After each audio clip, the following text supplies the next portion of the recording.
नमस्कार, मी नितीन कोलारकर, संघर्ष वाहन चालक समाज संस्था विदर्भ अध्यक्ष। आज दिनांक 10/5/2021ला आम्ही मुख्यमंत्री साहेब, कलेक्टर साहेब, SP साहेब, परिवहन मंत्री या सर्वांना आम्ही निवेदन देतो की चंद्रपुरामध्ये बाकीचे ड्रायव्हर चालू आहेत, त्यांना परमिशनची गरज नाही आहे।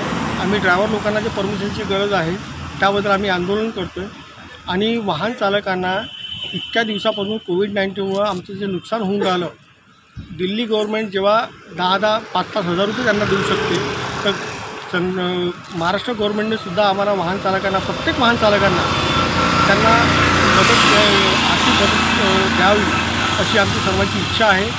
अन्यथा आम्ही 25 तारखेला सर्वच्या सर्व गाड्या आम्ही कलेक्टर ऑफिसला प्रत्येक जिल्ह्यात जमा करू। आम्ही हे पूर्ण महाराष्ट्रात होईल आणि हे सरकारला याचा परिणाम भोगावा लागेल।